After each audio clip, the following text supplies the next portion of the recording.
వీళ్ళకి రాసిన రెండవ పత్రిక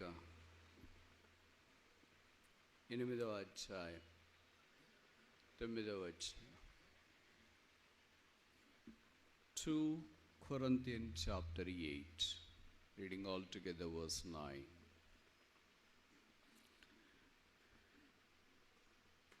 మీరు మన ప్రభు అయిన యేసుక్రీస్తు కృపను ఎరుగుదురు కదా. ఆయన ధనవంతుడైండి మీరు తన దారిద్ర్యం వలన ధనవంతులు కావాలని మీ నిమిత్తము దరిద్రుడు ఆయన్ను. ప్రార్థన. మోకరించగలిగిన వాడు మోకరించి.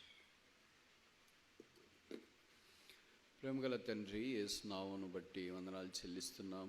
ఫిబ్రవరి మాసం 3వ ప్రభు దినాన్ని సజీలమైన సన్నిధిలో కనపడే అవకాశం మీరు అనుగ్రహించినందుకు స్తోత్రాలు. బేతనీ ప్రార్థన మందిర ఆవరణంలో నిన్ను ఆత్మతో సత్యంతో ఆరాధించినట్లు సజీవుల దేశంలో మమ్మల్ని ఉంచినందుకు వందనాలు. మా దేశంలో, రాష్ట్రంలో బహిరంగముగా మీ నామం చుట్టూ చేరి వచ్చి మిమ్మల్ని ఆరాధించే అవకాశము, స్వాతంత్రం అనుగ్రహించినందుకు మీకు స్తోత్రాలు చెల్లిస్తున్నాం. వచ్చిన ఆరాధికులను బట్టి వందనాలు. ఆన్లైన్లో జాయిన్ అయిన వారిని బట్టి కూడా మీకు స్తోత్రాలు.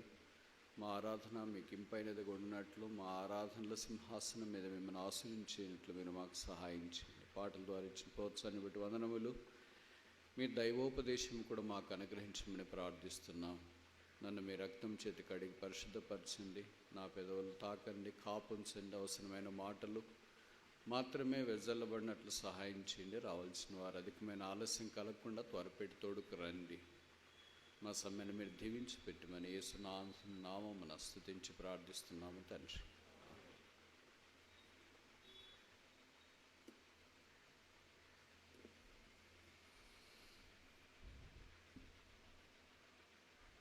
యేసు ప్రభువు ఆరాధనలకు యోగ్యుడు, పూజార్హమైన వాడు, స్తుతి కీర్తనలకు పాత్రుడు. ఆ యేసు నాథుడు పాపులైన మనుషుల ఆరాధన కోరి ప్రాణం పెట్టట కొరకై నరవతారిగా భూమి మీద ఆరాధించినాడు. ఆయన కృపను గురించి నిర్వచన మానవ ఊహకు, జ్ఞానమునకు మించింది. అందుకే పౌలు అపోస్తలులు కొరింథీయులకు రాస్తూ ఆయన కృప నిర్వచనాన్ని ఇక్కడ గ్రంథస్థం చేస్తున్నాడు. మీరు మన ప్రభు అయిన యేసుక్రీస్తు కృపను ఎరుగుదరు కదా. ఏంటి ఆయన కృప నిర్వచనం అంటే? ఆయన ధనవంతుడైంది ఆయన దారిద్ర్యం వల్ల మనం ధనవంతులు కావాలని ఆయన మన కొరకు దరిద్రుడు. ఆయన ఆరాధించడానికి ఒక మాట మీద మనము ఉదయకాలం గమనం ఉంచడానికి ప్రయత్నం చేస్తాం. ఉండియు.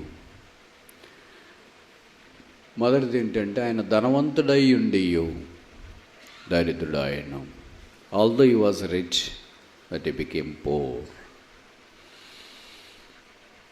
ధనవంతుడు పేదవాడు కావడము చాలా అరుదుగా చూస్తాం. పేదవాళ్ళు ధనవంతులు కావడము విస్తారంగా చూస్తాం. కొన్నిసార్లు మనం కూడా ఎవరితో మాట్లాడేటప్పుడు అంటుంటాం, వాళ్ళు మామూలుగా ఉన్నప్పుడు భోజనానికి కూడా కష్టంగా ఉండేది, అలాంటి వాళ్ళు ఇప్పుడు కోటీశ్వర్లు అయిపోయారు అని అంటూ ఉంటాం. వ్యాపారం చేసో, రాజకీయాల్లోకి వచ్చో, కాంట్రాక్ట్ ఏదో ఒక పనిని బట్టి వారు ఇప్పుడు గొప్పవారు అయ్యారు అని మనం అంటాం.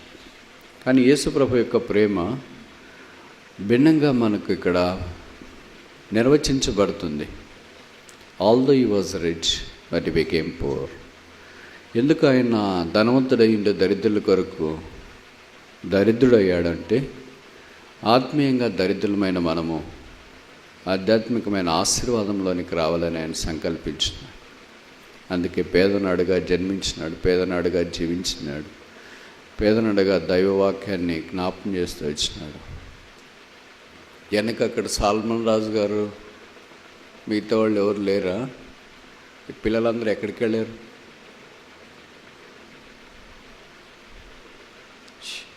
అక్కడికి వెళ్ళి వెనక్కి చేయలేరు. వాళ్ళు వచ్చిన వాళ్ళు వేసుకుంటున్నారు. సిస్టర్స్ ఒక 2-3 వెళ్ళండి. చంద్రబాబు నువ్వు వెళ్ళు అక్కడ. సిస్టర్స్ వైపు వేయండి. వచ్చిన వాళ్ళు వాళ్ళు వచ్చినట్టు వేసుకుంటున్నారు. మా సిస్టర్స్ కొంతమంది ముందుకు జరగండి. ఈ పాట ఈసారి పాడలేదు, ఆహారం స్కిప్ చేసినాడు అనుకుంటా, ఎందుకంటే ఆదివారం అంతమంది రారులే, ఈ పాట అవసరం లేదని అనుకుని ఉంటాడు. సిస్టర్, సహోదరులు కొంతమంది ముందుకు జరగండి. వెనక్కి చూస్తున్నారు అంటే మేము సహోదరులు కాదు వెనుకోళ్ళేమో అని. Thank you.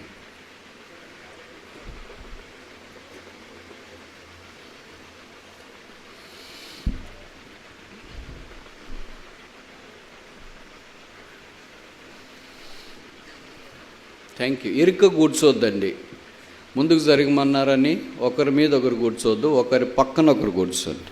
ఇరుక కూర్చోవద్దు, సౌకర్యకరంగా కూర్చోండి. Sit more comfortably. Thank you, thank you, thank you.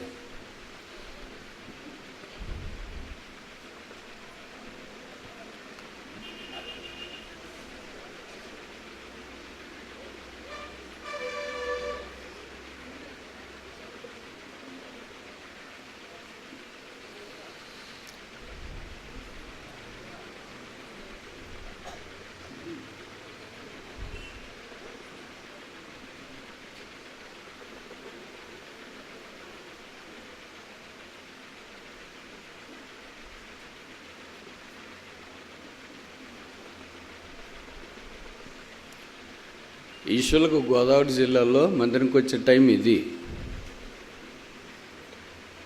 కానీ ముందే వచ్చినారా అని అనుకుంటుంటారు. ముందు కాదు, వాళ్ళు ఇప్పుడు correct time.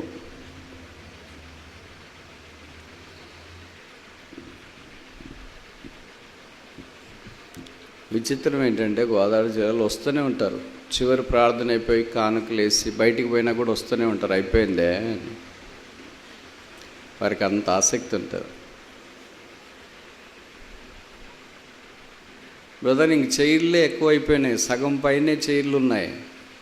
We have to discourage people sitting on the chairs. ఇక మిగతా కింద కూర్చున్న వాళ్ళకి స్థలం ఎట్లా? Thank you. మందిరం వైపు ఖాళీగా ఉన్నాయిలే, అక్కడ చైర్లో కూర్చున్న వాళ్ళు ఇంకెవరన్నా వస్తే అక్కడ కూర్చోవచ్చు.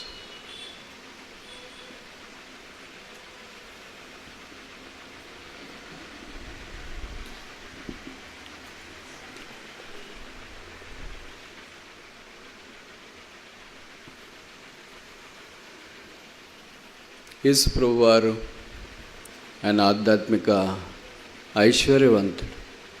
ఏంటి ఆయన ఐశ్వర్యం అంటే? భూ సంబంధమైన ఐశ్వర్యాన్ని గురించి ఇప్పుడు విషయం కాదు, ప్రస్తావన కాదు, ఆత్మ సంబంధమైన ఐశ్వర్యం.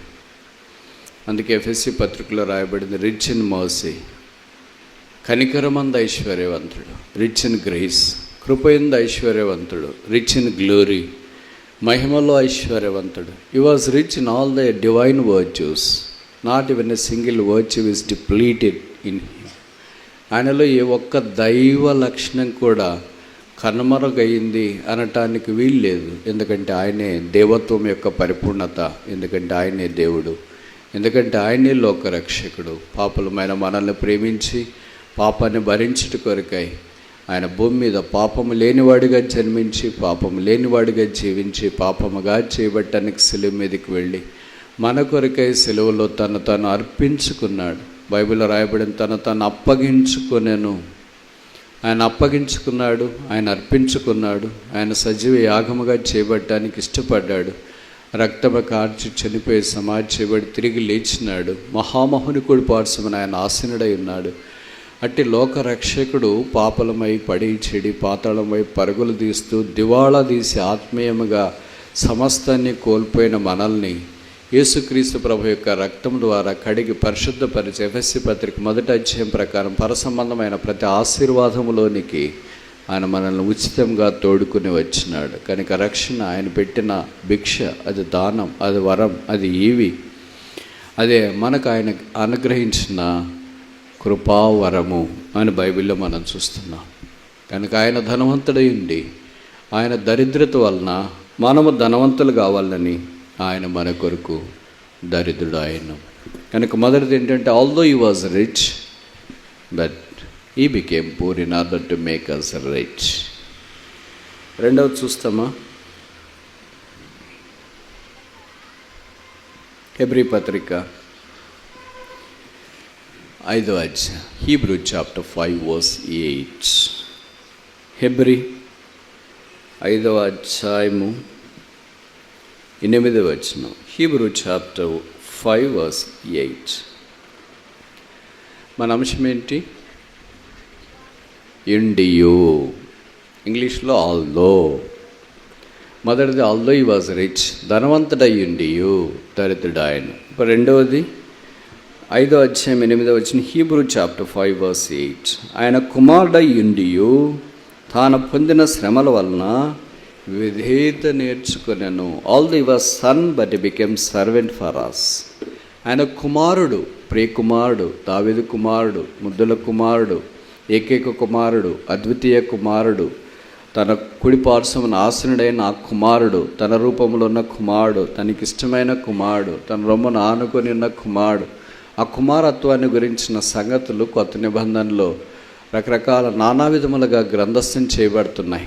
కనుక ఆయన దేవుని కుమారుడయ్యుండి ఆయన విధేయత నేర్చుకుని, ఎవరికి విధేయత వస్తుంది? దాసులకు విధేయత వస్తుంది. He became servant for us although was son. ఆయన కుమారుడు, పాపము లేని కుమారుడు, పాపం చేయని కుమారుడు, పాపం ఎరగని కుమారుడు. అందుకే అద్వితీయ కుమారునిగా, ద ఓన్లీ సన్. ఒక్క కుమారుడు ఉంటే ఎలాగుంటుందో నాకంటే మీకు బాగా తెలుసు కదా, కింద కూర్చున్న వాళ్ళకి చాలామందికి అలాగే ఉంటుంది. ఓన్లీ వన్ సన్ ఉంటే మనసు అంతా అక్కడే పెనేసుకొని ఉంటుంది. అయితే దేవుడు తన ఏకైక కుమారుణ్ణి, పాపులమైన మనందరినీ ఆయన శిలువ రక్తం ద్వారా కుమారులుగా చేయట కొరకై ఒక్క కుమారుని మన కొరకై దాసునిగా ఈ భూమి మీద పంపించినాడు. అందుకే యేసుప్రభువు వారు ఈ భూమి మీద ఉన్నప్పుడు అన్నాడు, I came not into this world to receive the minister but I came into this world to minister అంటూ. పరిచర్య చేయించుకోవటానికి నేను రాలేదు, కానీ పరిచర్య చేయటానికి భూమి మీదకి నేను దిగి వచ్చినాను. ఆయన దేవదాసుడు, ఆయన దేవుని ద్వారా పంపించబడినవాడు. కనుక సామాన్యమైన విధానములో మనుషులందరి పాపము కొరకే విమోచన క్రయధనముగా సెలవులో తన ప్రాణాన్ని అర్పించడానికి ఇష్టపడిన ఆ దాసుని ద్వారా ఇప్పుడు మనం ఏమయ్యామో, యోహాను 1:12 అనుకుంటా, తను ఎందరు అంగీకరించరాదుగా తన నామందు విశ్వాసం ఉంచిన వారందరికీ దేవుని పిల్లలు అని తెలుగు బైబిల్లో రాశారా? ఇంగ్లీష్ బైబిల్, తెలుగు బైబిల్ ఏం రాశారు? దేవుని పిల్లలు అని రాశారు. ఇంగ్లీష్ బైబిల్ ఏం రాశారంటే సన్స్, కుమారులుగా ఉండటానికి ఆయన మనకు అవకాశం ఇచ్చినాడు. కనుక ఆయన యొక్క కుమారత్వాన్ని బట్టి ఆయన దాసుడయ్యాడు. ఇప్పుడు దాసులమైన మనల్ని ఆయన కుమారులుగా చేశాడు. ఇప్పుడు నేను చెప్పేవన్నీ 5 పారాడాక్సెస్, అంటే వ్యతిరేకమైనవి, తేడాలు, భిన్నమైనవి. ఆయనకు ఉండవలసినవి ఆయన కోల్పోయి మనకు దయచేసినాడు, మనకు ఉండాల్సినవి తీసేసి. మూడోది చూస్తామా? మొదటి అధ్యాయం హీబ్రూస్ verse 4. హెబ్రీ పత్రిక మొదటి అధ్యాయం. మనకు తెలుగులో 3-4 వచనాలు కలిసి ఉంటాయి.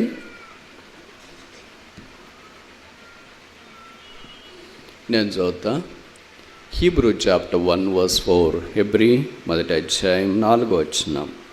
ఆయన దేవుని మహిమ యొక్క తేజస్సును, ఆయన తత్వము యొక్క మూర్తి మంతము నై ఉండి. మూర్తి మంతము అయ్యుండి. మూర్తి అంటే అర్థం ఏంటి? తెలుగు పండితులు ఎవరు లేరు, అంత తెలుగు మీడియం కాదా? మూర్తి అంటే అర్థం ఇమేజ్, స్వరూపము.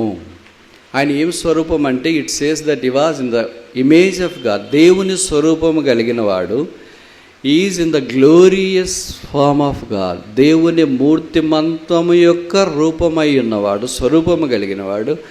ఇప్పుడు మన కొరకు ఎలాంటి రూపంలోనికి వచ్చినాడంటే, యెషయా 53లో చెప్పబడుతూ వచ్చింది, ఆయన చూడనుల్లని వాడిగాను, వికారుడుగాను, స్వరూపము లేనివాడుగాను చేయబడను. Although he was in the form of God but he became formless for us. మన కొరకు రూపాన్ని కోల్పోయాడు. సాధారణంగా ఎవరైనా రూపాన్ని సంతరించుకోవాలనుకుంటారు, కానీ అందుకే లేనిపోనివన్నీ చేసుకుంటుంటారు. అందుకే బ్యూటీ పార్లర్లు వచ్చినాయి, అందుకే రకరకాలుగా అన్నీ వచ్చినాయి. ఎందుకంటే ఉన్నదాన్ని ఇంకా ఏమంటారు, బాగా హైప్లో ఉండాలా, కనిపించాలా, హెయిర్ స్టైల్ ఎట్లుండాలా, కళ్ళు ఎట్లుండాలా, పళ్ళు ఎట్లుండాలా, వైఖరి ఎట్లుండాలా, నవ్వు ఎట్లుండాలా, ఇవన్నీ వీలైనంత దాకా they want to look good, stunningly amazing.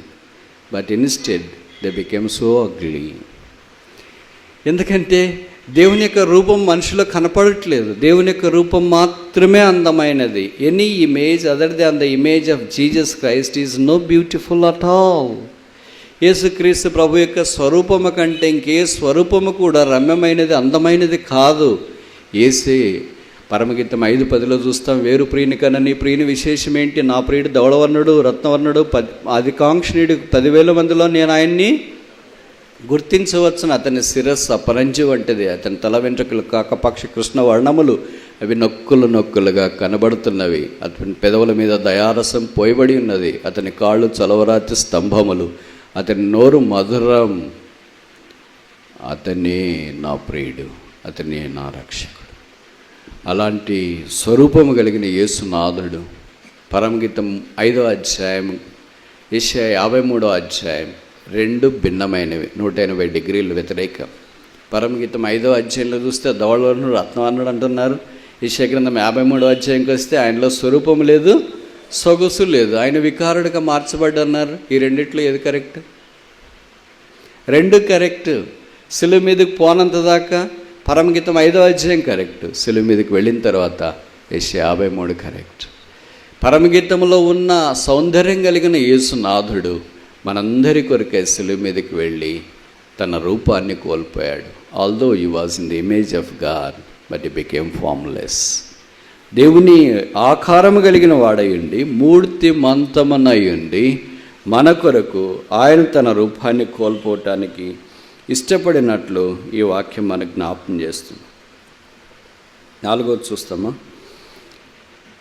ఫిలిపియన్ chapter 2, Philippi పత్రిక 2వ అధ్యాయం. ఫిలిప్పీ పత్రిక 2వ అధ్యాయం, ఫిలిపియన్ చాప్టర్ 2 6వ వచనం.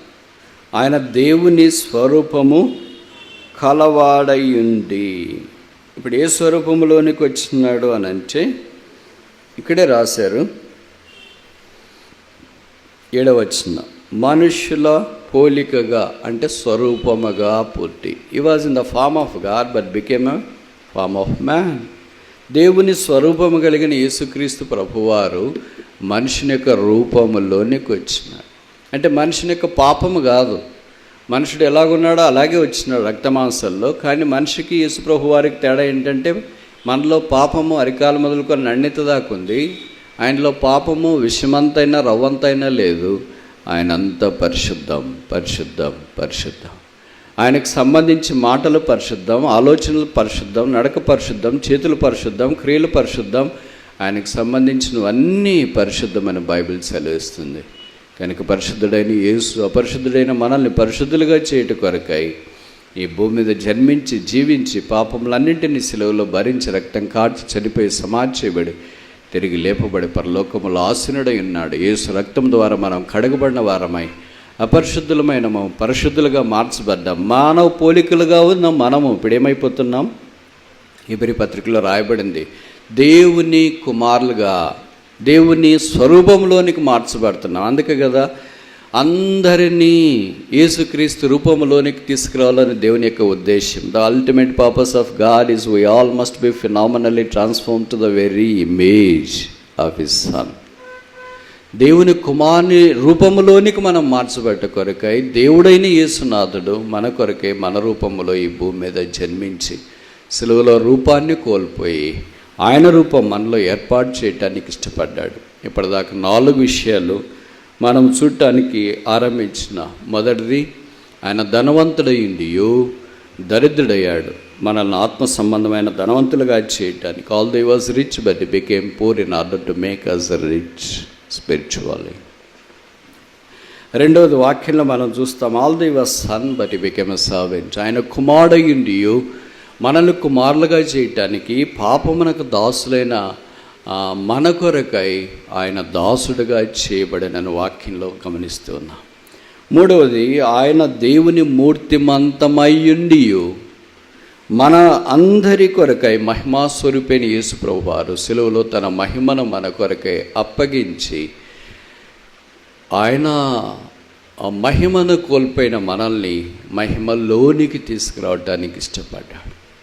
నాలుగవది, ఆయన దేవుని స్వరూపం కలిగిన వాడయండి మనిషిని పోలికగా పుట్టాడు. ఎందుకంటే మనుషులమైన మనల్ని దేవుని యొక్క రూపంలోనికి అనగా యేసుక్రీస్తు ప్రభు వారి యొక్క రూపంలోనికి మనల్ని మార్చుట కొరకై దేవుడు సంకల్పించినాడు. 5వది ఆఖరి చూసి ముగిస్తామా?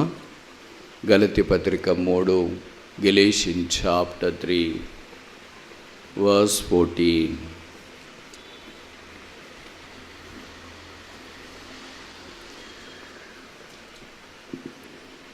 మధ్య భాగం నేను చదువుతాం. మ్రాను మీద వ్రేలాడిన ప్రతివాడును శాపగ్రస్తుడని వ్రాయబడి ఉన్నది. Although he was king but he became a curse for us. ఆయన రాజు. మత్తయి సువార్త 2వ అధ్యాయంలో మనం చూస్తాం, where is he that is Born king of juice for we came to worship him. యూదుల రాజుగా పుట్టిన వాడు ఎక్కడ? మేము ఆయన్ను పూజింపవచ్చితిమి అని. అలాగే యేసుప్రభు వారిని సిలువ వేసినప్పుడు పిలాతు ఆయన సిలువ పైన పై విలాసం రాసిన నజరేయుడైన యేసు యూదులకు రాజు. రాజు అంటే ఆశీర్వాదమునకు పుట్టినీళ్ళు. రాజు అంటే సమస్తము కలిగినవాడు. రాజు అంటే కొరత లేనివాడు. రాజు అంటే వైభవం అంతా ఆయన ఎదుట రాసి పోసినట్లుగా ఉంటుంది. అలాంటి రాజు మనల్ని రక్షించుట కొరకై, రాజులైన యాజక సమూహముగా చేయట కొరకై బైబిల్లో రాయబడింది శాపముగా. Became curse for us. ఆయన శిలువ మీద వేలాడిన ప్రతివాడు శాపగ్రస్తుడని బైబిల్లో రాయబడినట్లు ఆయన మన కొరకు ఆ శాపాన్ని శిలువలో భరించినాడు. మన వ్యసనాన్ని భరించినాడు. మన సమాధానార్థమైన శిక్ష భరించినాడు. మన అపరాధములు భరించినాడు. మన అతిక్రమాలు భరించినాడు. మనందరి కొరకై గాయపరచబడ్డాడు. మన శాపము యేసు ప్రభు వారి మీద మోపబడింది. మన యొక్క వేదన యేసుక్రీస్తు ప్రభు వారు శిలువలో అనుభవించినాడు. ఇప్పుడు మనకు శాపము తొలగించబడింది. ఆశీర్వాదంలోనికి తీసుకురాబడ్డాం. అదే పరసంబంధమైన ఆశీర్వాదం, క్రీస్తు ఆశీర్వాదం, సదాకాలం నిలిచిండే ఆశీర్వాదం, ఆధ్యాత్మికమైన ఆశీర్వాదం, ఎల్లప్పుడూ ఉండే ఆశీర్వాదం, తరిగిపోని ఆశీర్వాదం. ఆ ఆశీర్వాదము ఏంటంటే యేసుక్రీస్తు ప్రభువే. Christ is the heap and the tons of the blessing we received. No blessing is greater than the person called Jesus Christ. యేసు ప్రభువుకు మించిన ఆశీర్వాదం ఏది ఎన్నడూ లేదు. అందుకే దేవాశీర్వాదమైన యేసునాథుడు మన హృదయంతరంగంలోనికి ప్రవేశించి శాపగ్రస్తులమైన మనల్ని ఆశీర్వాదకరమైన పాత్రలుగా చేశాడు. ఆయన పాదపీఠం ఎదుట సాగిలపడి, ప్రభువా, శాపగ్రస్తుడైన నన్ను శాపంలోనే విడిచిపెట్టకుండా ఆశీర్వాదానికి మూలమైన మీరు శాపాన్ని భరించి శాపగ్రస్తుడయ్యావు. లోకనాథ, నీకేం అర్పించగలను? ఇదిగో నా ఆరాధన అంగీకరించు అని మన ఆరాధనల సింహాసనం మీద ఆ రక్షకుని ఆసనం చేయటానికి ప్రయత్నిస్తాం.